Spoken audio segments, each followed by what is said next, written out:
Почитуван ректор на Универзитетот Свети Кирил и Методи, господин Никола Јанкуловски, почитуван декан на Машинскиот факултет во Скопје, господин Дарко Данев, почитуван амбасадор на Кралството Холандија во Република Македонија, господин Пломп, почитувани колеги од владата и државните институции, почитувани колеги професори, а пред се почитувани сегашни идни студенти, ова е настан за вас и ова е ден за вас.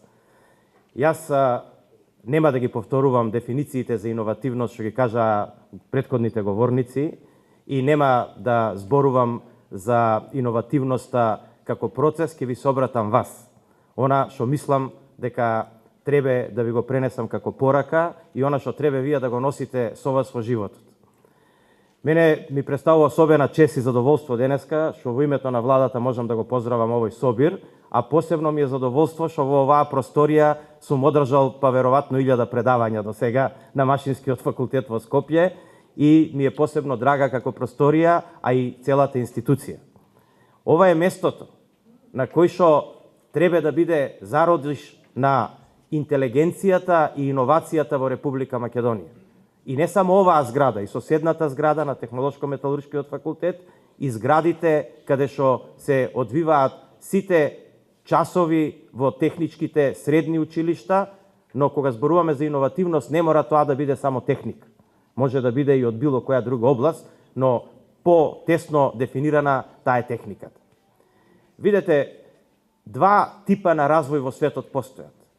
Едниот тип на развој е конвенционален, полека. Правите еден производ, па понатаму правите друг производ кој што е малце посовремен од тој производ и имате, да речеме, конвенционален развој кој што има некаков тек, напредува од година во година и тој развој е за жал спор развој. Но и тој е потребен, 95% од развојот е таков. Но 5% од тој развој е развој кој што го прават иновациите. И тие испаѓаат надвор од рамките на конвенционалниот развој. И ќе ви кажам само неколку примери. Неконвенционален развој што испаѓа од рамките Apple, на Стив Джобс.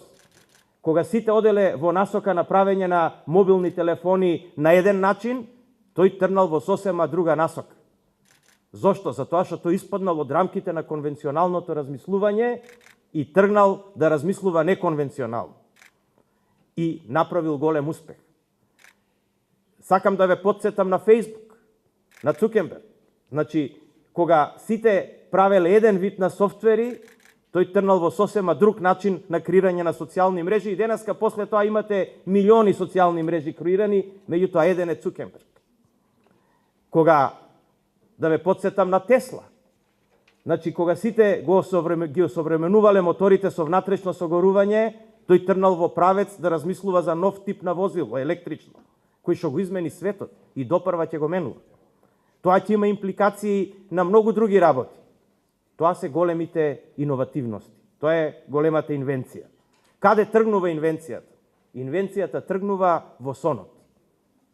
Значи, тргнува во сонот на човекот да направи нешто ново, да направи нешто различно од тоа што е конвенционално и од тоа што денеска се случува.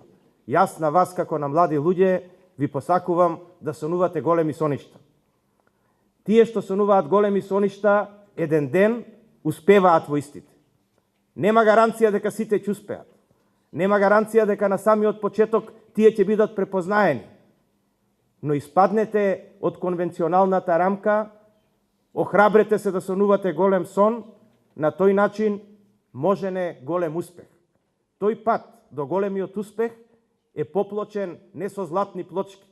Тој е поплочен или не е поплочен, него е посеан со трња, работа, мака, пот, но така се доаѓа до голем резултат. Јас вас ве охрабрувам да трнете во тој правец.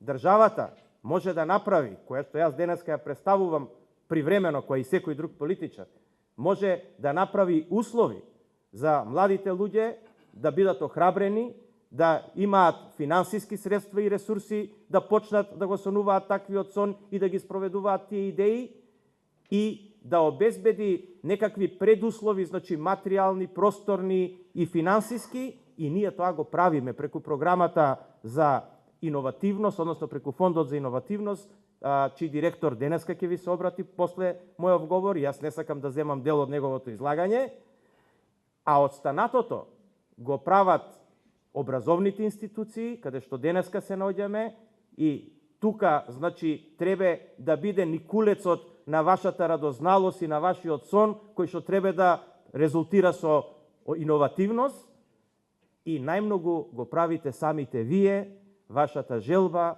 вашите амбиции и аспирации. Немојте да имате рамка дека доаѓате од мала држава, од сиромашна средина, имајте широк поглед, бидете храбри, вашите идеи да се обидувате да ги реализирате. Јас тоа ќе ви го посакам на крај, ќе ви посакам денеска успешен работен ден, среќен сум што има вакви настани, секогаш јас лично, а и владата, оваквите настани ќе ги поддржуваме, не само со говори, него ќе ги поддржуваме со целокупниот капацитет како влада што го имаме. Ви благодарам на вниманието.